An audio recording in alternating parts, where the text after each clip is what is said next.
Hey, what's going on, faithful? Thanks for joining us on the weekly Niners news update. Today, we've got some big news to cover. The Niners did get some good news this week, returning several key players. Um, Among those were, Kittle. yep, George Kittle, probably the most important because he makes everything work in our running game.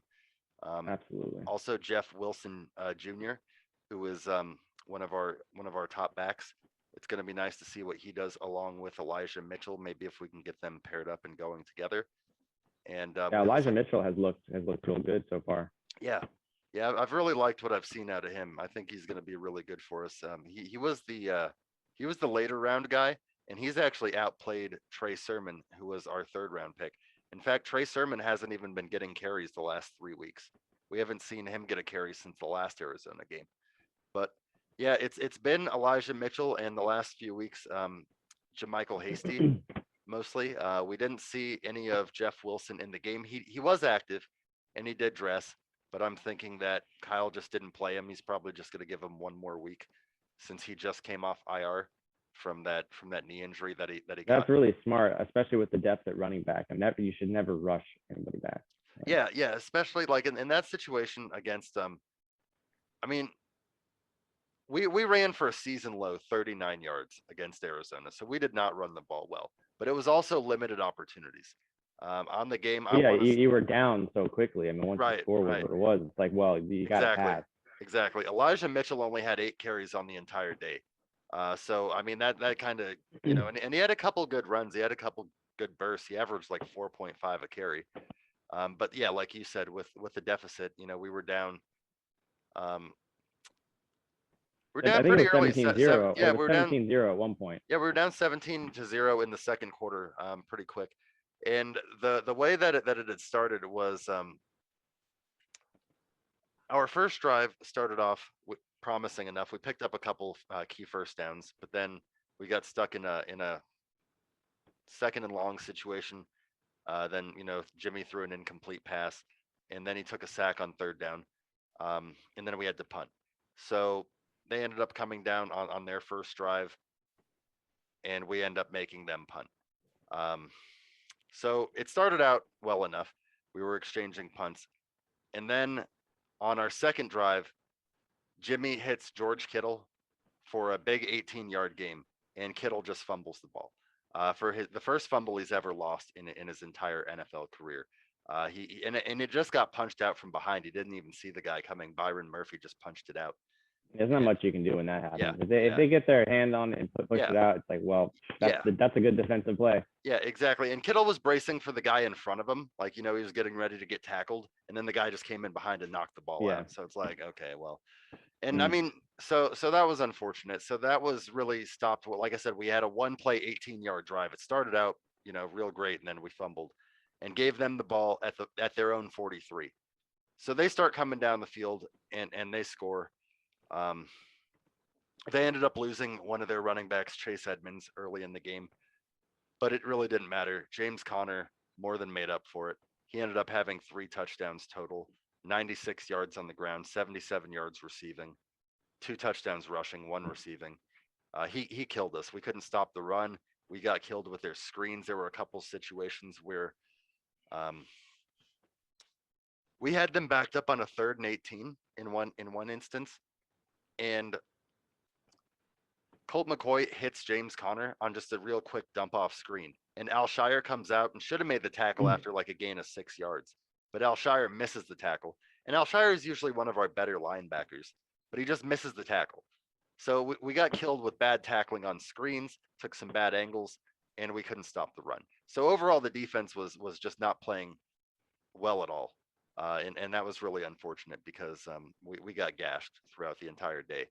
I mean, we finally started to stop them a little bit in the second half, but at that point we were already down like 31-7, and then we came Yeah. back and got. Just too far down, really. Yeah, it was just too much to overcome, and a lot of just bad calls too. There was a situation where we would have had them stopped on one of the drives where they went down and got their second touchdown, but I don't know if you saw this, but Eric Armstead sacks Colt McCoy, and they call him for a face mask. And basically, what it was like Colt McCoy went down to like brace himself, and Armstead's like face like grazed like his head, because Armstead was like, that's what it was. It was like a graze.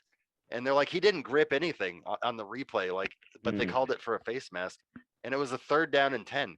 And they said it would have been 4th down. They would have punted, down 7-0. We Oh still had a man. chance. Sometimes Yeah. the ref calls are Yeah. terrible. I That's know. I know retarded. they've killed Washington in some Mm. games, and we only had 3 penalties on us all Yeah, game. absolutely. Yeah, the penalties, like especially defensive pass interference, have killed us all game. And this year, or I mean, this game, we didn't Yeah. have any defensive pass interferences. We only committed 3 penalties, but one of them was that. Another one was a key Josh Norman for taunting. Josh Norman has been called for probably more fouls than anybody on our defense.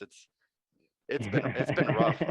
Basically, what ended up happening is, again, we had him stopped again on a 3rd down. It was 3rd and 18 again, like another 3rd and 18. We stopped him for like a gain of 3. Kwan Williams comes up from that shark position, that nickel corner, and just like stops the play, tackle. 3rd and 15 or 4th and 15, they're gonna punt. But Josh Norman gets into it with one of their linemen. I think it was Beecham, and then he starts like talking shit to Kingsbury on the sideline, and so Oh Josh Norman man. gets called for taunting, and so does Kingsbury. But Cliff Kingsbury gets called between the downs. So if they would have offset, it would have like remained the same down. But since Josh Norman got called on 4th down, that became a 1st down, an automatic 1st down for Arizona. And then Cliff Kingsbury was enforced on the 1st down, if that makes sense. So like they got an automatic 1st down and then had to back Yeah. up on That his sucks. unsportsmanlike conduct, because I guess like Cliff Kingsbury was talking like shit back to Josh Norman. They were like kind of like getting into it. You'll have to look at that if you didn't see it. But yeah, after that, Kyle benched Norman. Josh Norman did not come back in the game at all.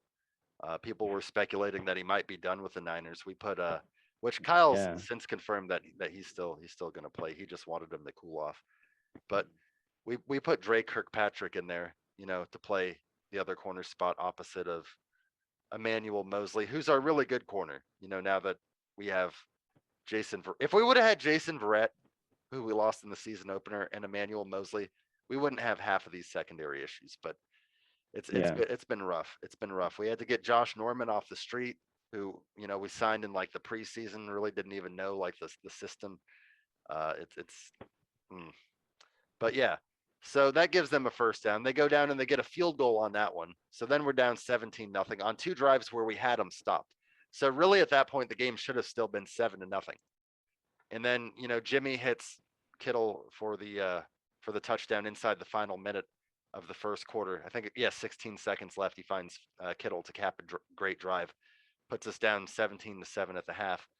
But it was a rough day. I know everybody likes to criticize Jimmy. The only thing that I can say bad about Jimmy's play on the day was he definitely didn't avoid pressure very well. He took 5 sacks on the day, but a lot of that has to do with the offensive line and the fact that we lost right tackle Mike McGlinchey with a torn quad. Yeah. I would definitely say it's more probably the line than Yeah. I mean he's not the most mobile, so Yeah, that's yeah, already well known. But yeah, yeah, and with him out, that's it's just like we lost Chase Roulier in Washington. That's gonna be yeah, that's not that's good. a that's a big loss. And Washington, of course, has had several. I know you guys have already had like Flowers has been out, and who's the other one that's been There's a bunch of people out. I mean, Sam Cosme is the other one. That's what I was oh thinking. yeah, right, Yeah, right. yeah. So offensive line injuries suck right now.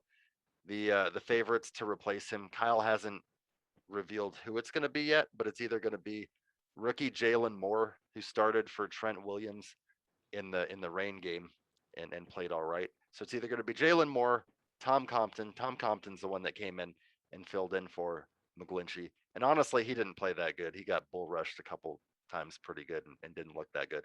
Or they might use right guard Daniel Brunskill and just kind of shift some things around. Maybe play more at that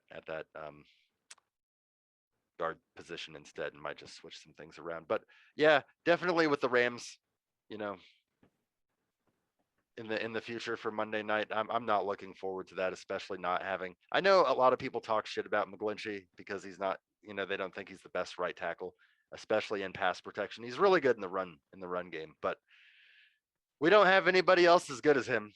So No, you need him. Yeah, we definitely need him, especially whether he's going to be going up against Leonard Floyd or Von Miller this weekend. I mean, he's going to have his hands full, whoever's in there. So definitely could have used him. So that's rough. But Yeah. yeah, but it wasn't all bad. Like I said, I definitely do like to focus on some of the positive. In that, Brandon Ayuk did have his best game of the season, catching 6 passes for 89 yards and 1 touchdown. Debo got himself up to 882 yards on the season now through 8 games, which eclipses Nice. Jerry's record through 8 games now. It's like each game he plays, like he breaks like a new Jerry Rice record for like for games in the season with yards.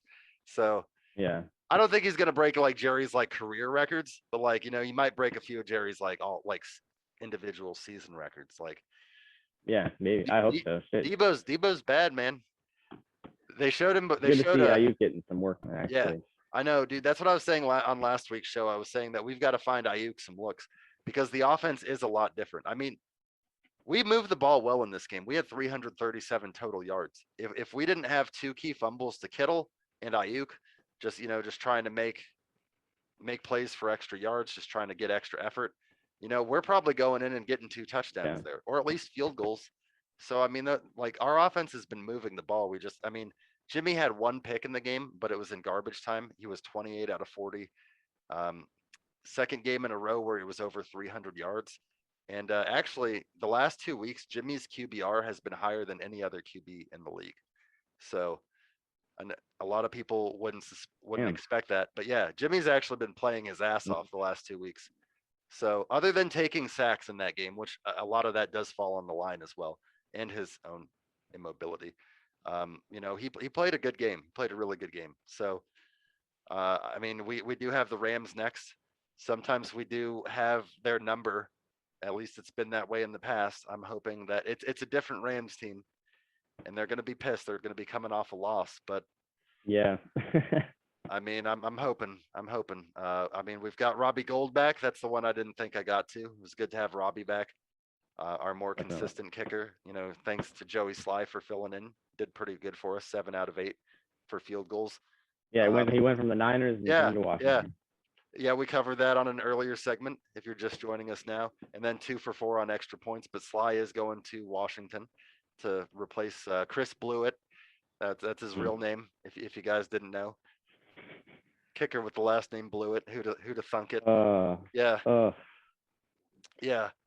That's like it's like being like a quarterback with like the last name like pick six. Like it's just like not good.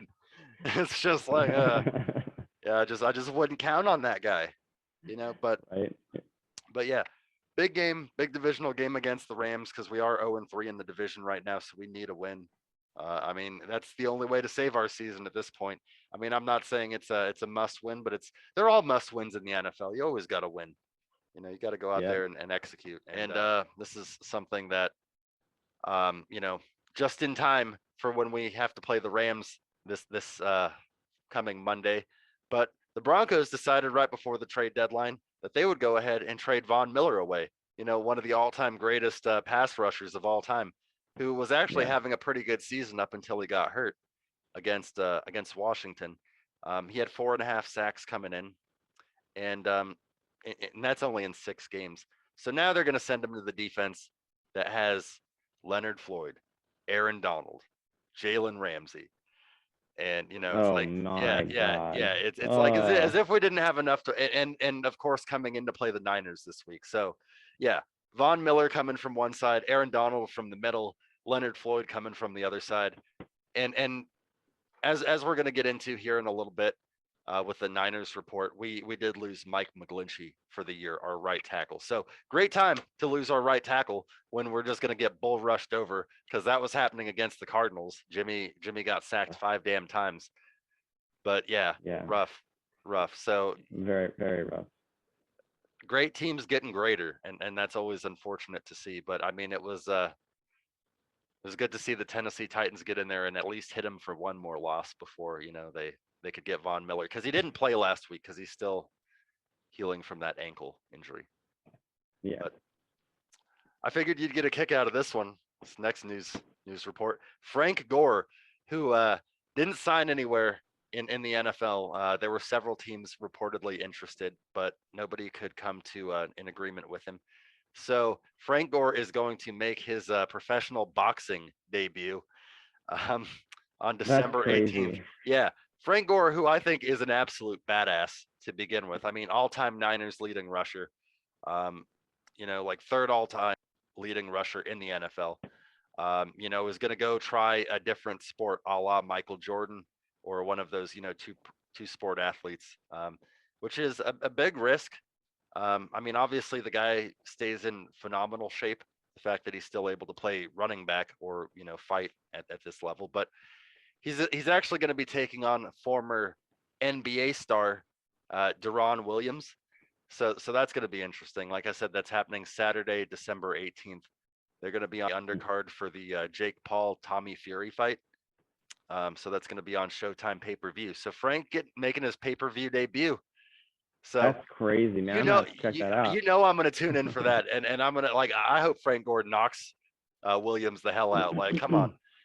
And just one last notable thing about Frank before we move on here. I did see this thing that Frank had posted on social media where he said like he'd give anything to bring like a Super Bowl to like the faithful, and I was like, oh, that's awesome. Frank really wants to come back and be a Niner. I think he's almost like holding out for that, and when the Niners didn't really make an attempt to sign him, he's like, I'm gonna try something else. So yeah. That'd be nice. That would have been nice if they did. Yeah. Oh, I know.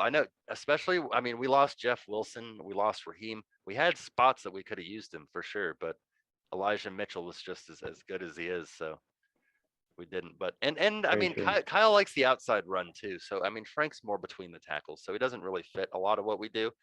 But you can't tell me you can't use Frank Gore. I mean, we have had this will be our second straight game with Kittle, Ayuk, and Debo on the same field together, which we didn't have like at all last season. So if our line can hold up, yeah, I'm predicting a good game. I mean, Kittle had 6 for 101 yards in his first game back, 6 catches, 101 yards and a touchdown in his first game back. So Kittle didn't come back and like phone it in. He was out there busting his ass as he always is. The people's tight end. But yeah, so join us next week. We're going to recap how it goes against the Rams. We're hoping for a win. My God, we need one. Hopefully, Jimmy can lead us to a win, and maybe we'll see some Trey. We haven't seen it the last 2 weeks. Maybe we'll see some Trey package. Be nice. Kind of surprised we didn't see that. It's always you never know if he's coming or not. It's always interesting. You're like, are we gonna see Trey today or not? Yeah, I know. It's always kind of interesting, but I'm sure we'll see him again before too long. But yeah, join us next week, and we'll have all the news and updates for you then.